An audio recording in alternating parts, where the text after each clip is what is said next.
أما بعد فأعوذ بالله من الشيطان الرجيم بسم الله الرحمن الرحيم বন্ধুরা মুখ্য বিদ্যালয় কলেজের 2026 সালের এইচএসসি পরীক্ষার্থীদের পরীক্ষা প্রদান ও দেওয়া অনুষ্ঠানের সম্মানিত সভাপতি সাহেব শ্রদ্ধেয় উস্তাদ বৃন্দন উপস্থিত মুরব্বিয়ান ইকরাম আমন্ত্রিত অতিথিবৃন্দন সামনে উপবিষ্ট প্রাণপ্রিয় ছাত্রছাত্রী ভাই ও বোনেদের আমার অন্তরের অন্তঃস্থল থেকে জানাই অশেষ মোবারকবাদ। আসসালামু আলাইকুম ওয়া রাহমাতুল্লাহি ওয়া বারাকাতুহু।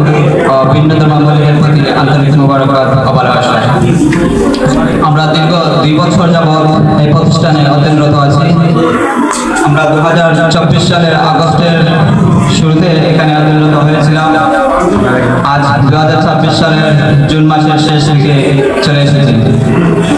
দীর্ঘ এই 2 বছর যাবৎ আমাদের উস্তাদরা অক্লান্তময় পরিশ্রম করে আমাদেরকে তৈরি করেছেন এই জায়গায় আসার জন্য।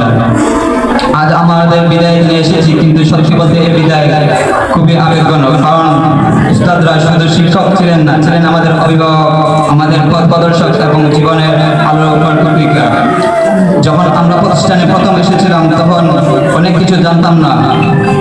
আমার শিক্ষকরা দরজার সঙ্গে আমাদের হাত ধরে শিখিয়েছেন, ভুল করলে শাসন করেছেন, আবার সেই ভুল শুধরে নেওয়ার জন্য সুযোগ দিয়েছেন। কখনো কারো কঠোর হয়েছেন, কিন্তু আজ বুঝতে পেরেছি এই জায়গায় এসে যে সেই কঠোর হওয়ার কারণটা যখন টেস্ট পরীক্ষার সময় একটু ডান দিকে বা বাম দিকে মাথা ঘোরালো, সামান থেকে পরীক্ষার পেপারটা নিয়ে নিতেন স্যার ম্যাম।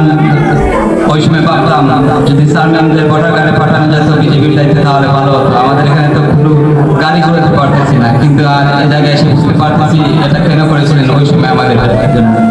ওই সময় এটা করেছিলেন যাতে আমরা বোর্ড এক্সামে গিয়ে সাইলেন্ট এক্সপ্লেন না হতে হয়, সেটার প্রতি ধারণা থাকে, এর জন্যই করেছিলেন। আসলে ওই সময় ওনাদের শাসন ছিল না, ওইটা ছিল ভিন্ন পদ্ধতির ভালোবাসার বহিঃপ্রকাশ। আমার প্রিয় শিক্ষার্থী ভাই বোনেদের প্রতি বলবো, আমরা যে জায়গায় দাঁড়িয়ে আছি একদিন তোমরাও ওই জায়গায় দাঁড়িয়ে থাকবে। এক সময় মূল্য বুঝবে থেকে স্বপ্ন পূরণের জন্য কঠোর পরিশ্রম করা, যেন মনে রাখো সময় একবার চলে গেলে আর ফিরে আসে না। শিক্ষকদের সর্বদা সম্মান করো, তারা কখনো তোমাদের খারাপ চান না। তাদের প্রতিটি উপদেশ, প্রতিটি শাসনের পেছনে থাকে আমাদের উজ্জ্বল ভবিষ্যতের স্বপ্ন। আর আমাদের বিদায়ের দিনে বুঝতে পারছি সেই শিক্ষকদের প্রতি কথা আমাদের জীবনের জন্য কতটা মূল্যবান ছিল।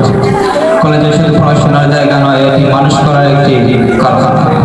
তাই পড়াশোনার পাশাপাশি সততা, শৃঙ্খলা, ভদ্রতা, দায়িত্ববোধ এবং মানসিক মানব গুণাবলী অর্জন করার চেষ্টা করে ভালো বন্ধুদের নির্বাচন করা, খারাপ সঙ্গ, মাদক সব ধরনের অনৈতিক কাজ থেকে দূরে থাকে।